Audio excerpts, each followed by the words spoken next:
Hi guys, I just wanted to pop on because in today's video we are doing a crochet tutorial for Bean, the chunky peen.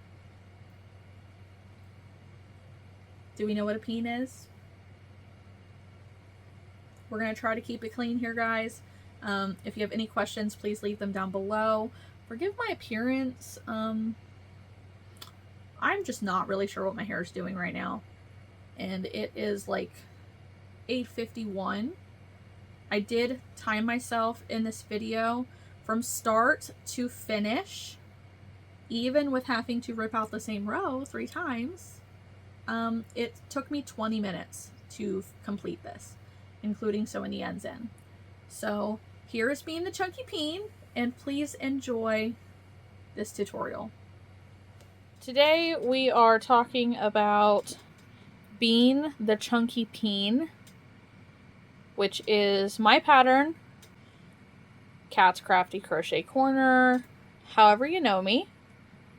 We're going to do a YouTube tutorial for this pattern. It is my pattern, so that way I can go ahead and release it. It was tested by a few different people. There was only like one error that we fixed.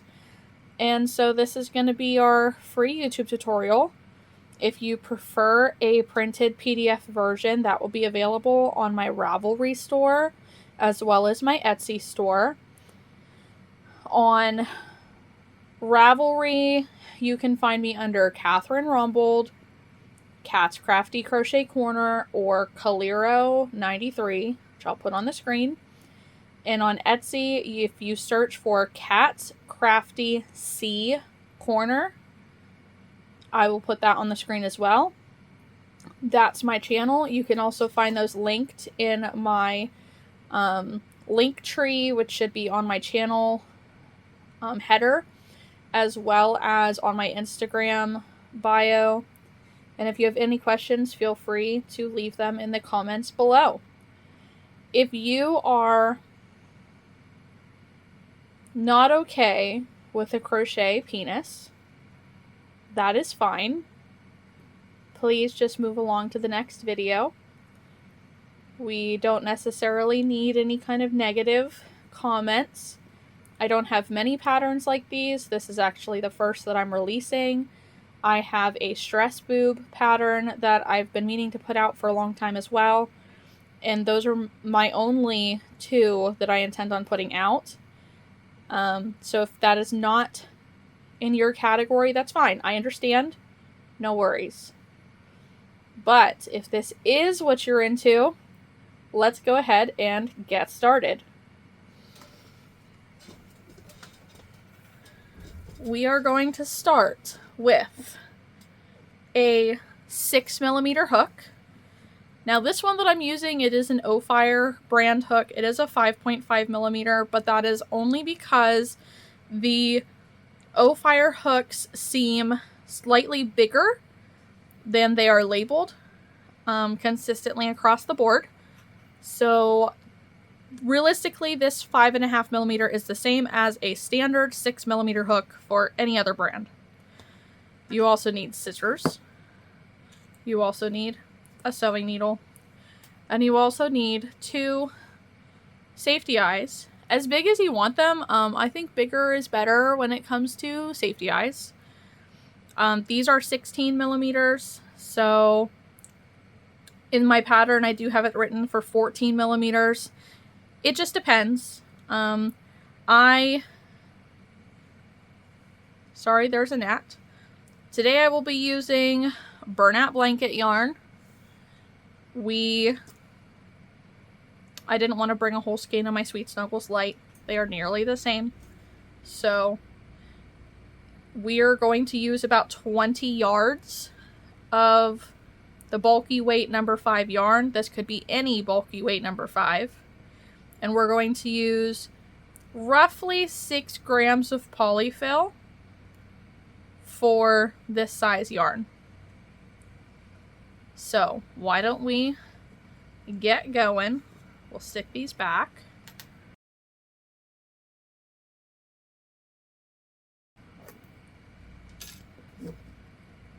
Today I also am using my very cool, very cute 3D printed kitty yarn bowl that my friends at Shell 3D made.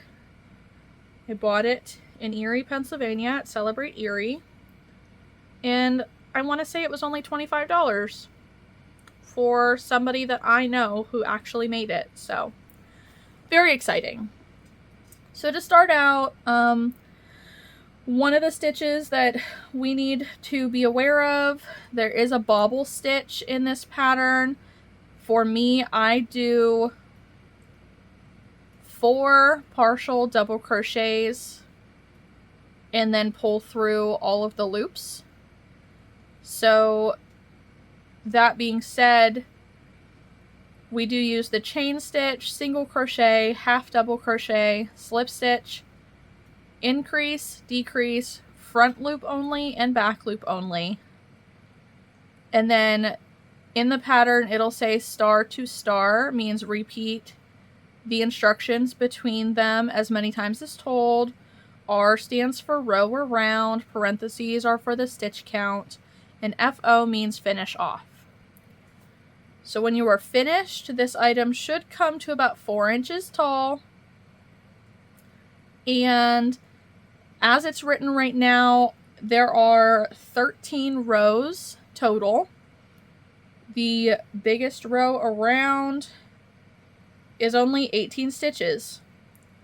So it's a very quick make. It shouldn't take too long.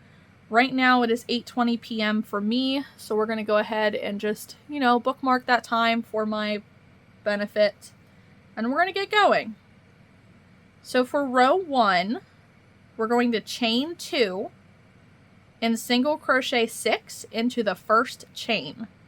Now, this could also be single crochet 6 into a magic ring. Magic ring and the chain 2 method are interchangeable, depending on your skill level and your preference. I do not prefer a magic ring, so I do not use them in my patterns. But if you can, more power to you. Turn my kitty because it's putting some tension on my yarn here. So we have 1, 2, 3, 4, 5, 6 stitches around. Then you're going to increase, so 2 single crochet in each stitch around the row, so it'll be 6 increases. So 2 single crochet in the stitch is 1 increase,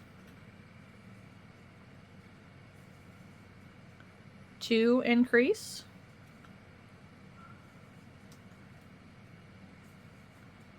3 increase. I am also crocheting over my end.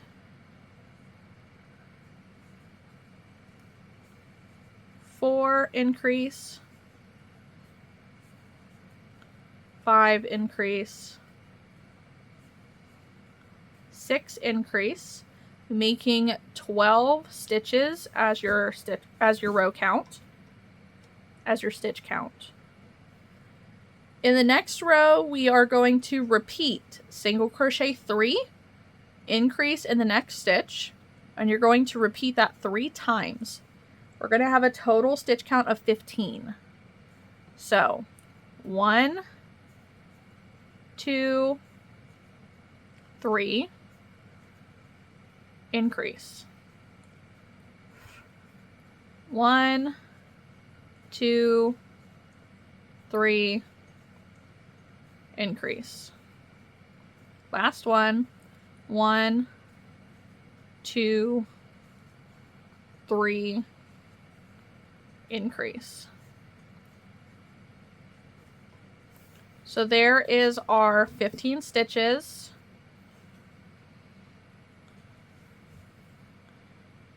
For row 4, it'll be very similar. It's going to be a single crochet 4, increase, repeated 3 times. So 1, 2, 3, 4, increase. 1, 2, 3, 4, increase. 1, 2, 3, 4, increase. For row 4, your stitch count should be 18. Pull more of our yarn. Okay. Row 5. This round is going to be worked in the front loop only.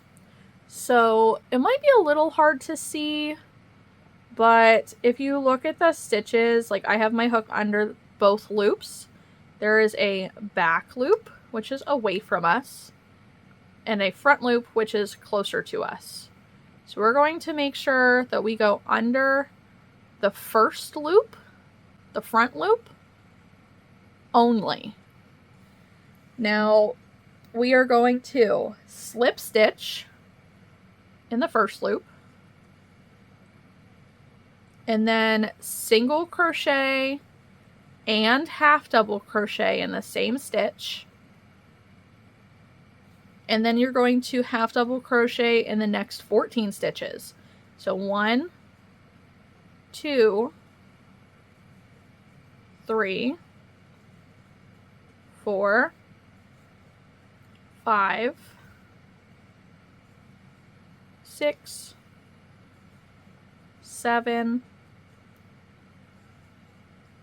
8, 9, 10, 11, 12, 13, and 14. In the next stitch, you are going to half double crochet and single crochet in the same stitch. And then in the last stitch of the row, you are just going to slip stitch. So for this row, you should have 20 stitches, including your slip stitches. And then we move on to row 6. Now in row 6, we work into the back loop only from row 4. So row 5, we worked into the front loop. Now we're going to work into that back loop that we left. And you're just going to crochet or single crochet 18 stitches around. So you want to make sure behind your first slip stitch that you single crochet. So 1, 2, 3, 4, 5, 6, 7, 8, 9, 10, 11, 12, 13, 14, 15, 16, 17, and 18 can be a little trickier to find. It's one more than what you can really see. So see if we're up close enough. Right here was our 17, and you're gonna go just like right in here where my middle finger is. So there's your 18. Just make sure you get your 18 stitches in there. Then row 7 through 10 for 4 rounds, we're going to continue single crocheting around. So you're going to have 18 stitches for the next 4 rounds.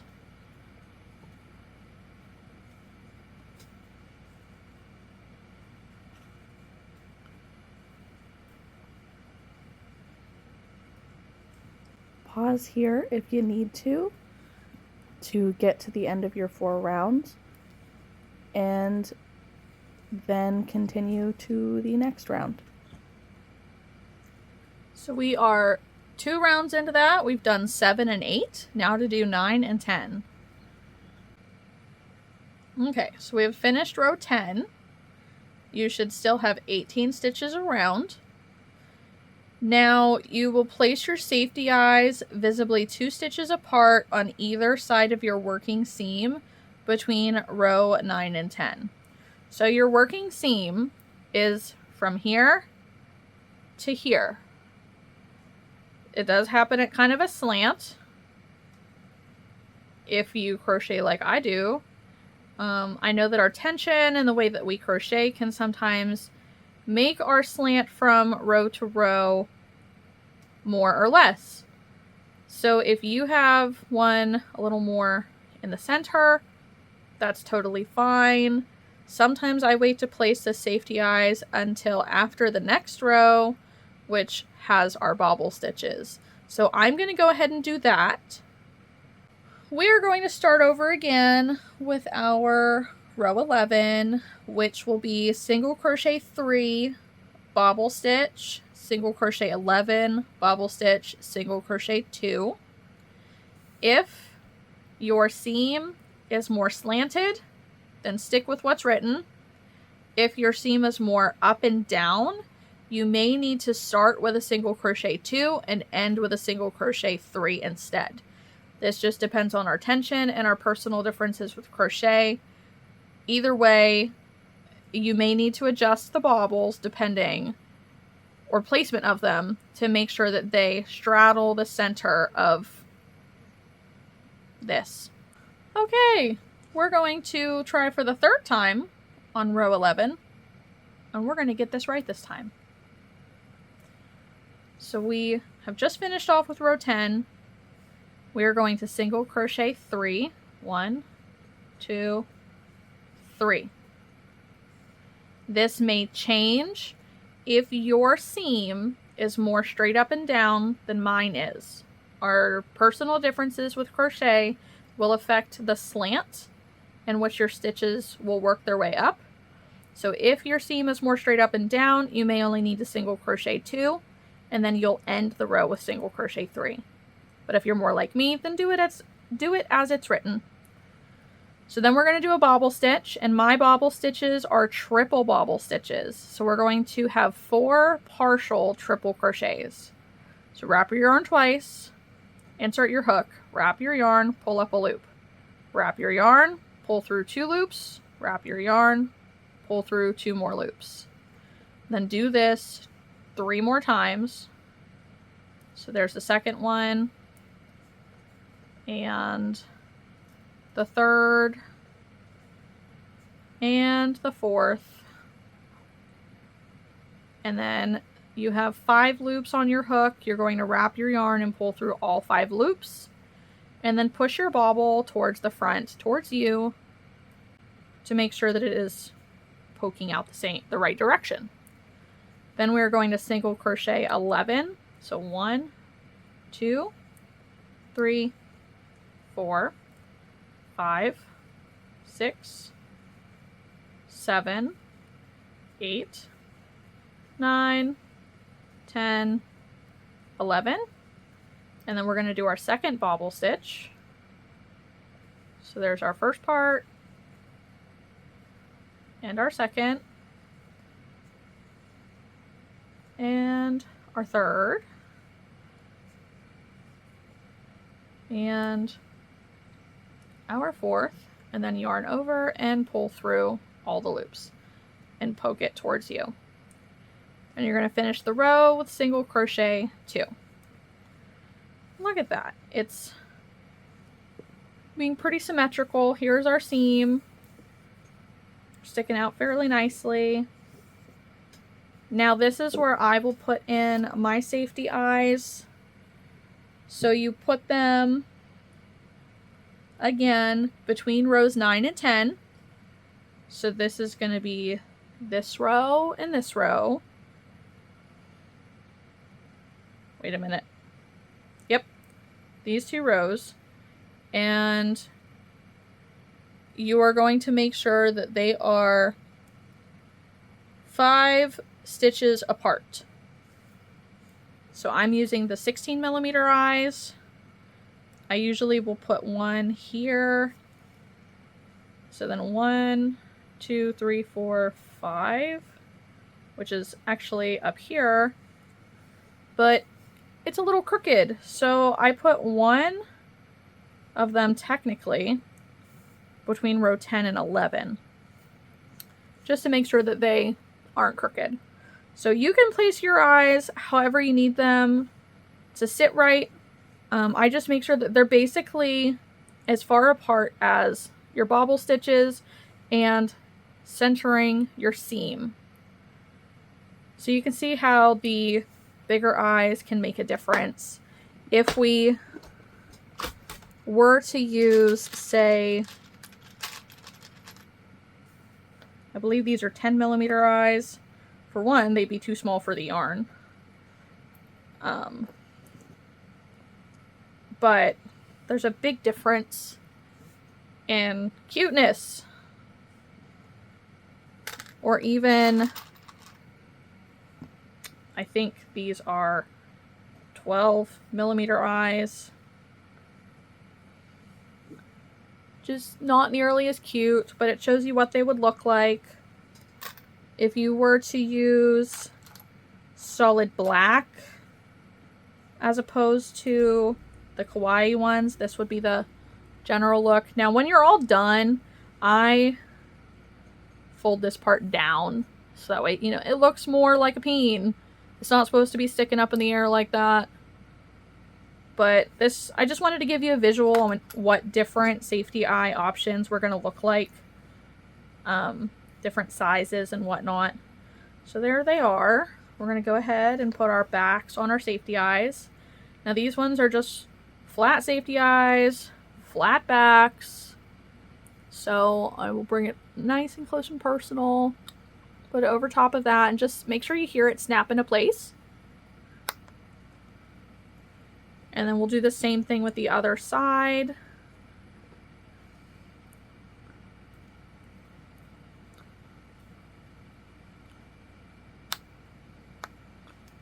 I try to get it to snap twice, but as long as it snaps once, you're generally good. So now we're going to move on to our decreases. So for row 12, we're going to decrease and then single crochet, and you're going to do that 6 times. So decrease, single crochet, decrease, single, decrease, single, that's the third, decrease, single, decrease, single, decrease, single is our 6th. So now you see the hole in the bottom is definitely getting smaller. At this point, this is where I would stuff. So I imagine all of this would probably fit. I stuff my plushies rather firm, not trying to have any pun intended in all of this. I'm trying to be as straightforward and appropriate as one can be while crocheting a peen. So I definitely stuff these pretty full.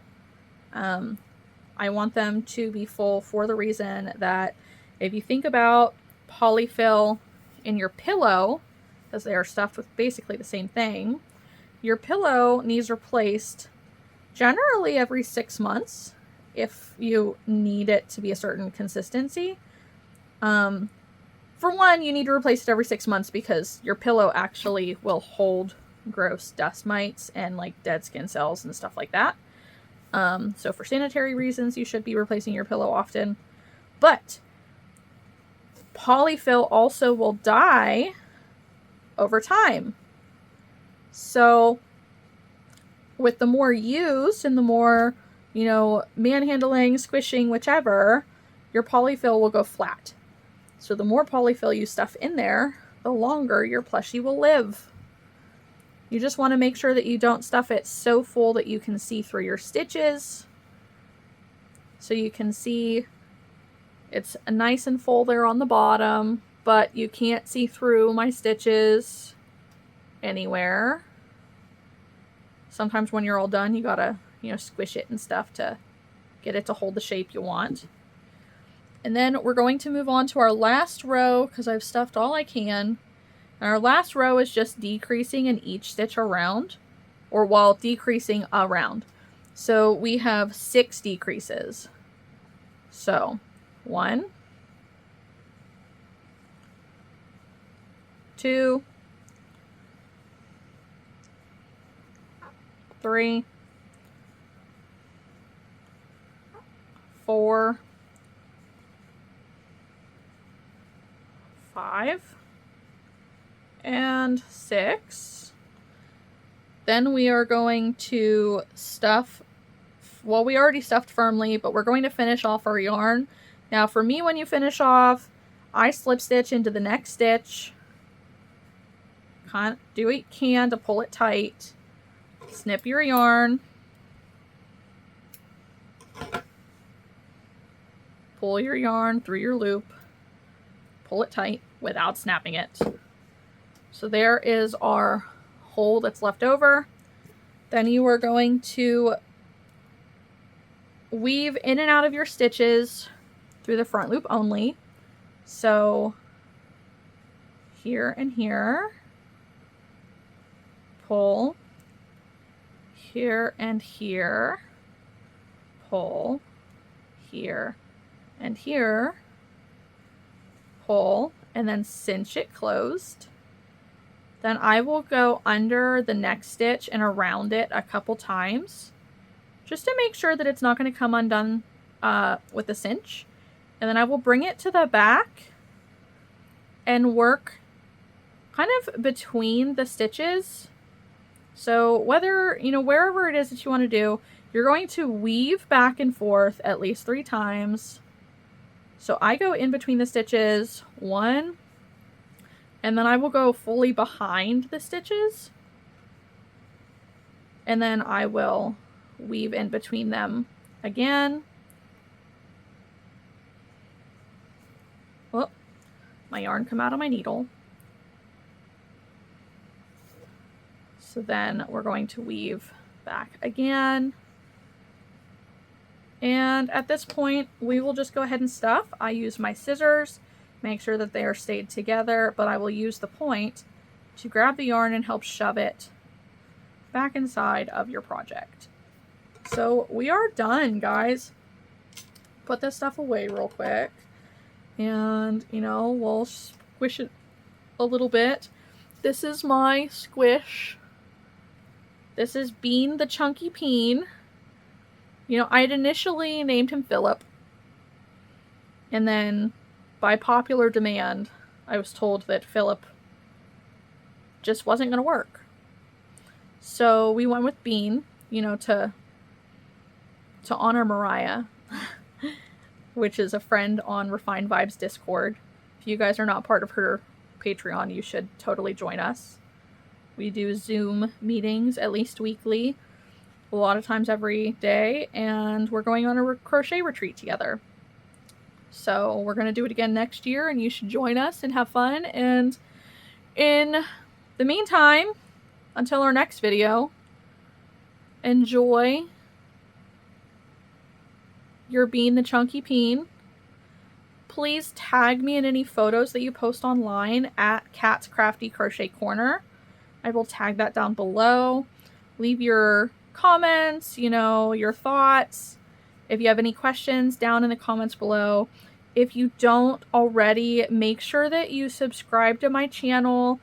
I'm trying very hard to get to 1,000 subscribers. And I would just really appreciate your support. I love to chat with you guys and to do this for you, and it just would really mean a lot. So like this video, comment down below, and make sure to subscribe, guys. See you next time. Bye!